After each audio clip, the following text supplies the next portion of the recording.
Hey, good afternoon. 507 News Talk 105.9 WMAL, where we're making sense of the news.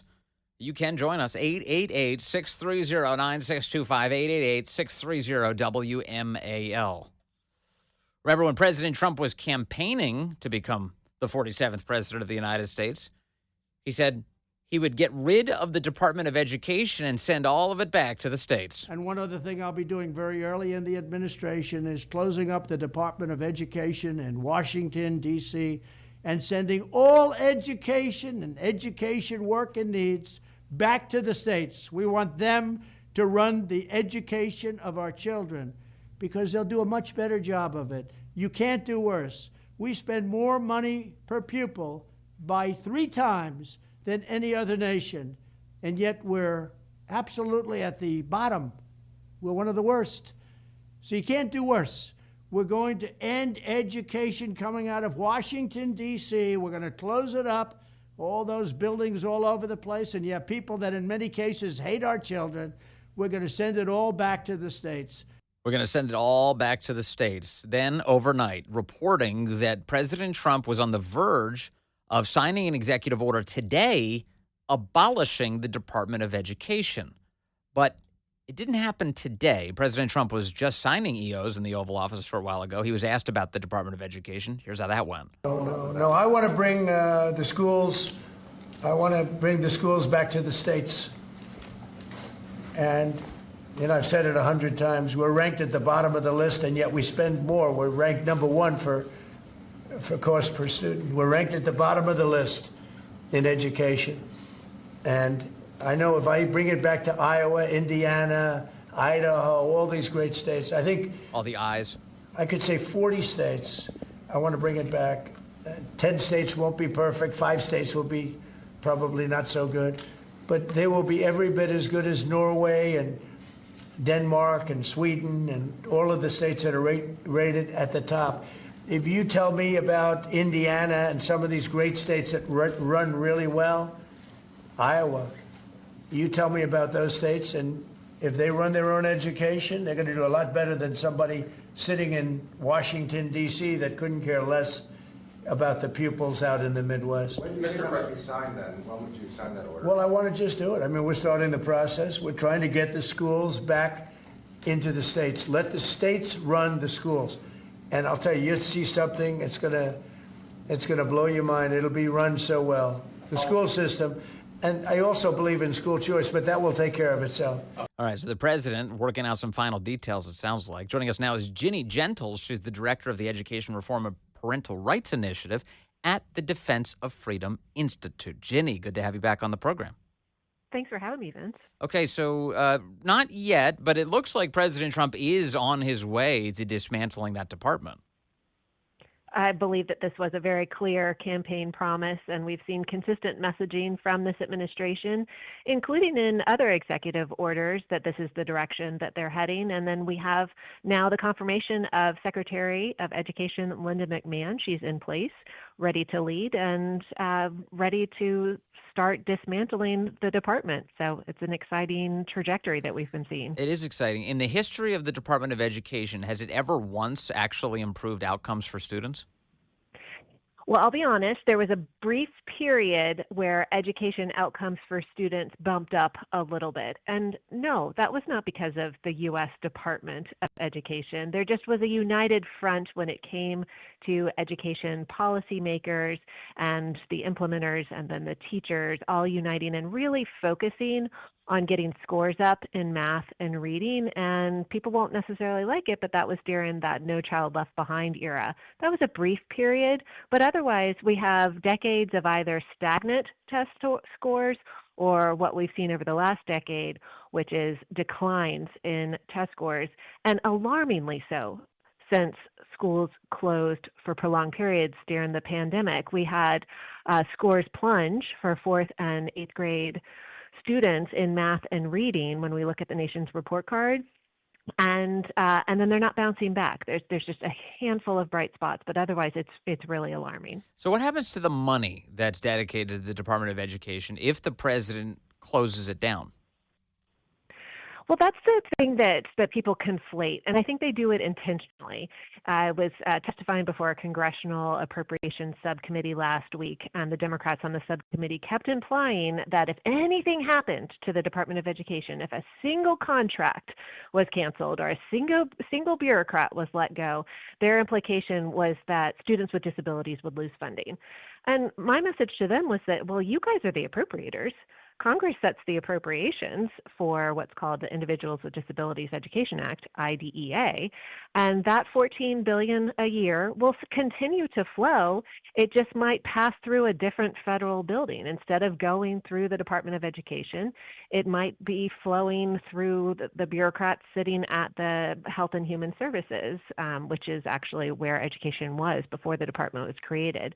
So I made the 2 points. One, IDEA, that funding for students with disabilities, it predates the Department of Education by 5 years. That law was passed in 1975. The department was created in 1980.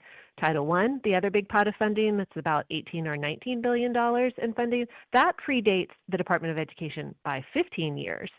That law was passed in 1965. So Title I, IDEA, the funds will still flow as long as the Appropriations Committee does their job and sets that Yes. number ever higher, which is what they always do. And so the distribution of that money will just be dispersed to relevant agencies, and the Department of Education can go away.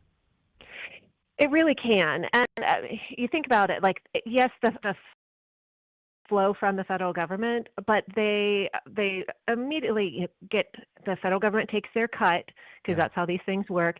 And then and the funds flow to the states, and then it's up to the states to take their cut, and then the funds flow onto the districts, and then of course the districts take their cut, and we hope that it eventually reaches the schools and the educators and the students. But that's not working very well because everybody's taking their portion of it, and the federal government's tying all kinds of regulations and strings and reporting and monitoring, and that's tying up all the adults in the system's time to respond to those rather than focusing on the kiddos. So, and the other piece is if we get rid of the agency, then we will free up more money to be dedicated to the students, right? Mm-hmm.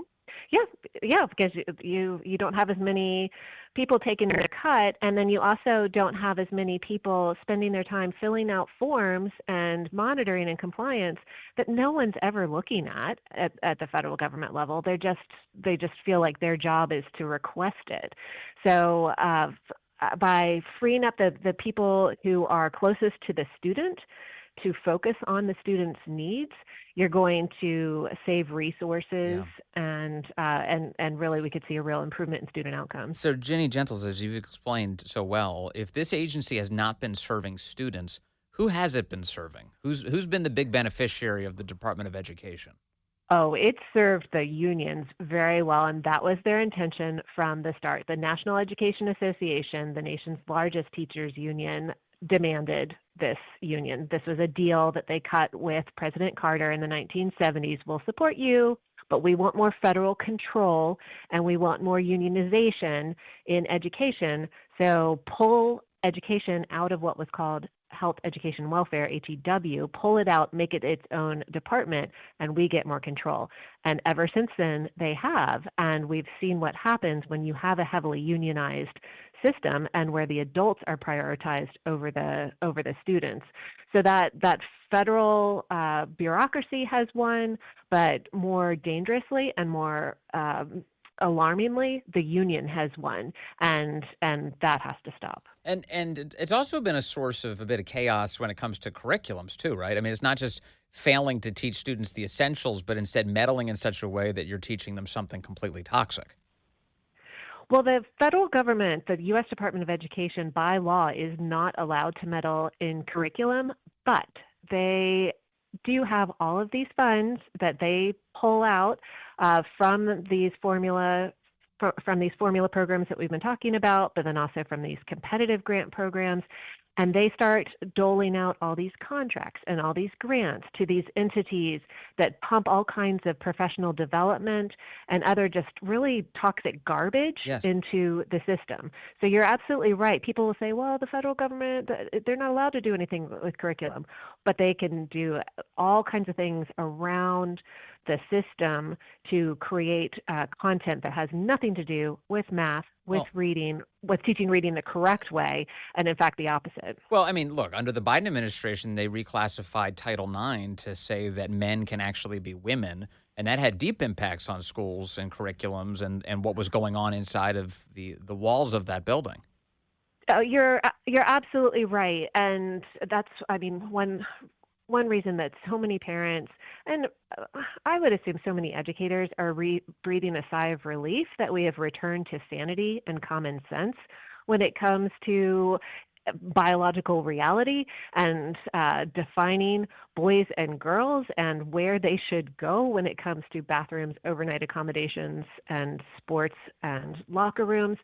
So we do have clarity and common sense back when it comes to Title IX, but we run the risk when we have this powerful Department of Education that whoever comes in next is going to bring in their political agenda and mess things up again in a dangerous way. Well, this is also the argument against federalized universal pre-K, which the left has been crowing about for years. I don't want the federal government dictating the kind of propaganda that they're going to put into the minds of the youngest possible students. We've made that very clear, I think, in the conservative community, that just because an idea sounds good, sure, we want to make sure that students have these options and families have these options. That doesn't mean that the unions aren't going to get a hold of it and ruin it. And it doesn't mean that the bureaucrats aren't going to put all of these regulations and controls on it to ensure that it's a low quality and extremely expensive program. That's what happens with federal programs every time. Okay, so lastly, given your educated judgment on all of these things and your ability to predict the future, which I think is great, how quickly do you think President Trump might abolish this Department of Education? Honestly, I think that it could be a longer process because Congress created it, and then we don't have 60 votes in the Senate for signing on to anything that the president might want to see happen. So I could see an executive order that would then lay out a process. Let's start that process. And then what I heard Linda McMahon, the Secretary of Education, say during her confirmation hearing is that she would be working with Congress on that process. So I think that there's some big things that have already happened. Cancellation of some ridiculous contracts, $1 billion worth of wasteful research contracts, for example. They can address the fact that there's 1,000 GS-15s. These are highly paid bureaucrats, over 1,000 GS-14s, also highly paid bureaucrats. So they can downsize at the department, and they can consolidate some of those competitive grants. But I think it's going to be a longer process working with Congress to move parts like the Office of Civil Rights to Justice, like IDEA to HHS, and so on. Complicated business. Ginny Gentles, thank you very much. Always good to talk to you. Thank you for your wisdom on this subject, as always. Thanks so much, Vince. Ginny Gentles with the Defense of Freedom Institute. It's 5:20 now. All right, we got Mike calling in from Sunshine now, line 1. Mike, good afternoon. You are on the Vince Coglianese Show. Vince, thank you for taking my call, and congratulations on the new microphone you're being handed. Thank you, Mike. Yep, and I wanted to say that Donald Trump over the next 4 years, I'm not surprised that the teachers' unions are getting funneled tax dollars through the Department of Education. And that over the next 4 years, I really hope that public sector unions are addressed. There's a saying, private sector unions and owners, they divide what they make, but public sector unions and corrupt politicians, they divide what they take. And, collectively bargaining against the taxpayer should be illegal.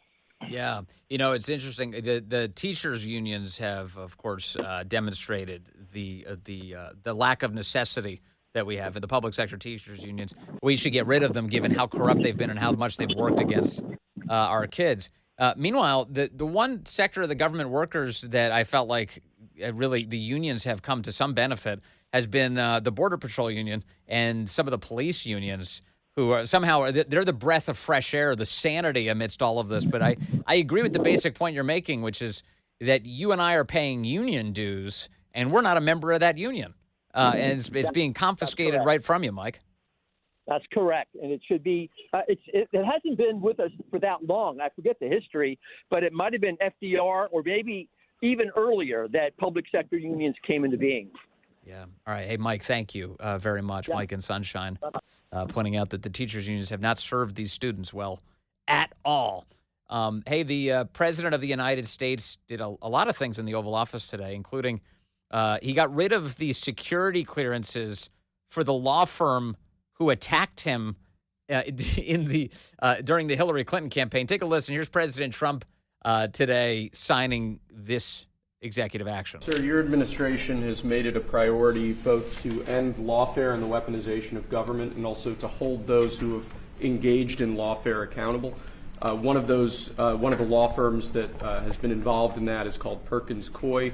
That's also a law firm that has engaged in unlawful DEI practices. This executive order will suspend security. And I've watched it take place. This executive order will suspend security clearances and access to certain federal resources for that law firm and also launch a holistic review of unlawful DEI practices at some of the nation's largest law firms. This is an absolute honor to sign. What they've done is just terrible. It's weaponization. You could say weaponization against a political opponent. Hillary Clinton hired them, and they hired Christopher Steele to draw up a dirty, disgusting dossier full of lies designed to implicate President Trump in some sort of collusion scheme with Russia. And it should never be allowed to happen again. Listen to that marker. It's moving. The marker's moving. And you're looking at about 15 different firms? That or more, sir, yes. A lot of crimes to take a look at. Perkins Coie in the FO portion of FAFO. That's where they are on the ride. Coming up, a lot more news on what the president's up to today as a trade war, for the moment, averted in the interest of the American people. We've got details all ahead on the Vince Coglianese Show. Hey, good afternoon to you. It's 5:35 here, News Talk 105.9 WMAL, where we're making sense of the news. You can join us, 888-630-9625, 888-630-WMAL. The media, they don't know what to do. The Democrats are lost. All of their media allies are lost. Earlier this week, President Trump, in his joint session of Congress address, was talking about how yes, there's been an immense amount of money, $8 million spent to make mice transgender. Do you remember that moment from the speech? It was a part of a long list of wasteful spending here. $8 million for making mice transgender. This is real. This is real, he said. Now, CNN originally thought it wasn't real. They decided, they just shot from the hip and claimed that the president was being untruthful, that he was misleading you about all of this. And then CNN, they had to issue a correction after their network inaccurately asserted that President Trump had, quote, falsely claimed that detail. In fact, it's very real. $8.2 million in NIH-funded studies on so-called gender-affirming hormone treatments on mice. It was CNN's Deirdre McPhillips who claimed that it was false, saying it was only $500,000. But wait a second. Even so, $500,000 to do gender-bending experiments on mice? CNN would later issue a correction after the White House provided all of the details to support the president's very real and very unfortunate to acknowledge his real claim. And I thought it was very embarrassing for. So this is President Trump today talking about, CNN and what they screwed up on. I thought it was very embarrassing for the Democrats what happened the other night. And that's not said for any other reason other than it's obvious, it's fact. Even CNN fake news said that. They came out and they said it. All right, so he's in that clip. He's talking about CNN. CNN's own analysts, including I think David Axelrod was among them, saying that the Democrats were completely out of control. Their behavior was awful. So there's that. The president also talked today about MSNBC and their hosts. Remember, Nicole Wallace and Rachel Maddow earlier this week were attacking the young man DJ, who was dressed in that police uniform, that police outfit, up in the gallery of the House of Representatives. And President Trump made him an honorary member of the Secret Service in a very touching moment during the speech. He has survived a long bout with brain cancer. He says he's received, I believe, 12 or 13 brain surgeries, 13 of them, yeah. And every time, he said, his personality has changed. That's how invasive this practice is. They're trying to root out that cancer. And he was used as a political football by both Nicole Wallace and Rachel Maddow, who basically condemned President Trump for featuring the child. And then one of them, Nicole Wallace, even said, well, I hope he doesn't become a Capitol Police officer and then kill himself. What? What is wrong with you? Can't we just celebrate this kid's longevity so far and the fight that he has had to undergo? Disgraceful. The president thinks it's disgraceful. Here's what he said today. Worse than CNN is MSDNC, which is the worst. And the good news is very few people watch them anymore. They have lost such credibility. And frankly, what Nicole Wallace said,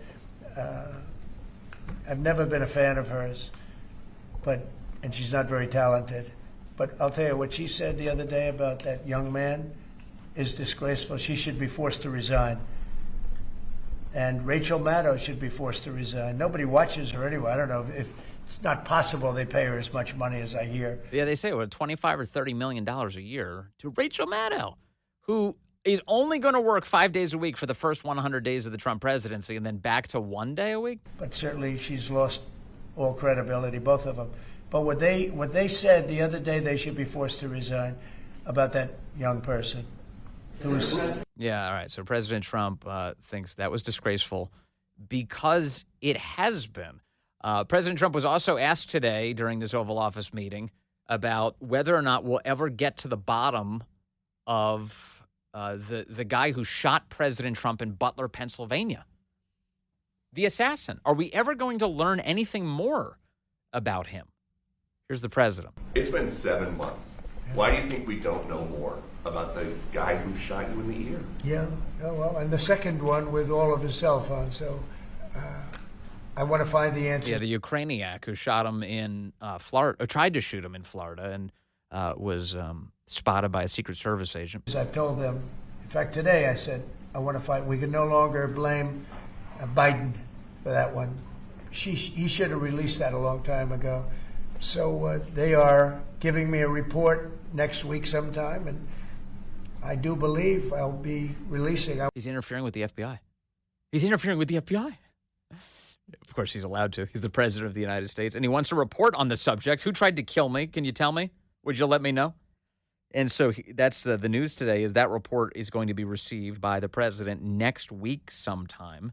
And he says, I want to release it. I believe I'll be releasing. I want to release the report. A lot of people have asked that question. You had one who had 3 apps, 2 of which were foreign, supposedly, and who has the biggest white shoe law firm in Pennsylvania, even though they don't live in necessarily a white shoe area. What's that all about? His law, the law firm. The other one had 7 or 6 cell phones. And that was the Ukrainian guy. I don't have 6 cell phones. And why would somebody have 6 cell phones? So we're going to be releasing a report on that soon, Peter. But based on what you're saying right there, the lack of information and the data points that you just gave, does that make you think that there's some part of that there's some bigger? It could be. Well, it makes other people think that. It makes me think it a little bit too. I say, when you have 3 apps and 2 of them are foreign, and he's referring to Thomas Crooks, the first shooter. You had an FBI that wouldn't report on it. They didn't want to say why. I would say that could be suspicious. And then on the second assassin, you had, and by the way, I have to tell you, Secret Service did a great job on that by spotting him. But on the second one, he had 6 cell phones. That's a lot of cell phones. And a couple of them had some strange markings on them. So, yeah, I want to find out, and I would be willing to release it. I mean, maybe there's a reason that we shouldn't, so I don't want to get too far ahead of my skis, but yeah, I would be very willing to release that. I'd like to see it. I want to see it myself, Peter. Not only. I want to see it myself. It does sound, doesn't it sound to you like he's received kind of limited information so far from the FBI, that he doesn't know too much more than the public record dictates? He's not even suggesting that he's really familiar with too many secrets here. He's talking about some markings on the phones and why does he have 6 cell phones. But so the president at this moment appears to be just about as in the dark as the rest of us, and you'd think he would know a little bit more. Another issue, not anywhere near as serious, that the president addressed today is whether or not we'll ever get rid of that constant shifting of the clocks each fall and spring. Daylight savings time, the much debated daylight savings time. President Trump sounding so completely reasonable on the subject. The clocks are going to spring forward on Sunday. When are you going to get rid of daylight savings time? Okay, are you ready? So, this should be the easiest one of all, but it's a 50-50 issue. And if something's a 50-50 issue, it's hard to get excited about it. I assume people would like to have more light later, but some people want to have more light earlier because they don't want to take their kids to school in the dark. Yeah. And it's very much, it's a little bit one way, but it's very much a 50-50 issue. And it's something I can do, but a lot of people like it one way, a lot of people like it the other way. It's very even. And usually I find when that's the case, what else do we have to do? Yeah, all right. So the president's saying, yeah, I'm not leaping on that issue right now. I think we'll just keep the status quo. It's a big debate, and we've got other important things to deal with. Not unreasonable to say that. Let me go to Mike, who's calling in from Lorton now on line 2. Mike, good afternoon, sir. You're on the Vince Coglianese Show. Hey, thank you for taking my call. It's an honor to speak with you.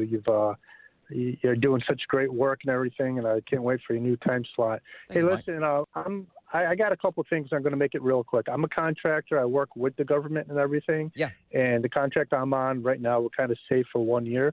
But I know a lot of people who work with the IRS who go after the big corporations who haven't paid taxes the proper way, and they bring in millions of dollars and everything. And now they're going to lose their jobs because Trump wants to do away, quote unquote, with the IRS. And you know that these guys, the guys that these are your friends you're talking about who work for the IRS, and they specially focus on sort of the big tax cheats and not just all the middle class guys. Yes. There are just 2 aspects that I hear. You got those who don't pay their taxes, and then you got those companies who don't pay the taxes. And then, of course, you got those who go after the political opponents.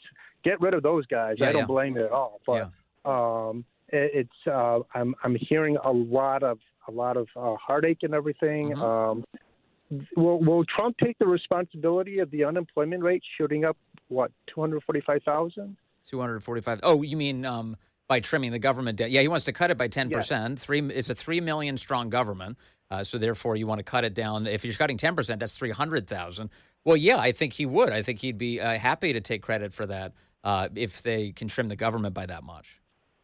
But how much is that going to affect? See, I'm in the federal world, so I'm looking through a federal point of view. Yeah. Like, oh, my God, the area that I live in, Arlington, Alexandria, Lorton, all these people, like, they lose their jobs. Now they got to get benefits from the government for unemployment and everything. Right. But then the local businesses start to hurt because people are not spending the money, supporting local businesses, so forth and so on. So I see, like, a domino effect. So I'm having a hard time really seeing the plus side of what Trump's doing. I know it's got to be done. Yeah. But I'm seeing, like, so much negativity that how bad is it going to get for the common man? Well, here's let's start with the basic. You're looking at this through strictly the nation's capital's lens. Like, this is obviously a federal economy, no question about that. And so you're looking at it right here, right now. And I think what you have to remember is that American citizens have looked at this for a very long time, and they say, why does Washington, D.C., always, as you know, living in this area, it's always insulated from every recession. It's recession-proof, everyone would brag about Washington, D.C. Well, yeah, that's because the federal government's taking everybody's money and then basically having a welfare system that's designed just for the people who live in and around this area. So that's one. Two, we are at unsustainable debt levels. We're at over $36 trillion. We've really got to tackle this problem. And as I've mentioned before, every federal worker it takes about 80 private sector employees to pay the salary and benefits of that federal worker, which is a completely unsustainable system. So at some point, you've got to right size the government so that you're not, so that we can cut these expenses and actually run things more efficiently. Being a federal contractor, Mike, you also know that there is, as you pointed out earlier, there's a lot of waste. There's a lot of fat. And so the trick to all of this is, how do we make sure that we're hitting the right targets and not taking out the wrong ones, that the guys who are really doing a good job, they're bringing in the big bucks, like you point out, can stay in that role to stop the tax cheats. That's the key. And today, to your question and to your point, the president released a statement on Truth Social emphasizing that he wants the agencies to start using a more surgical tactic into who we remove and how. He says he wants to use the, quote, scalpel rather than the hatchet. And he talked about how these agencies are empowered to fire people. And this you're hearing today the media pretending like, oh, he's taking away power from Elon and from Doge. That's not what's happening. It's always been the same way. Elon and Doge, they make recommendations to these agencies, and the cabinet secretaries and the people who work for them, they make the decisions. It's always been that way. That is not a change. So if you hear media today claiming that it is not. It's the same exact system. But I would say, Mike, lastly, and I'll let you respond to this. I think that what President Trump is doing today is he's sending a signal to you.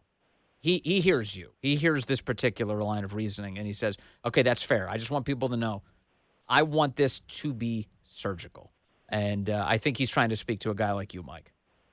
Yeah, because let me tell you something. I voted for Trump. I love Trump. I love everything he's doing. But knowing that, oh, my God, my job or all my friends or my spouse, now they're going to lose their jobs and everything. It puts reality in perspective. And everybody I know that who's a conservative, they're all going to vote blue. I told them there's a reason why it happens. Don't do it.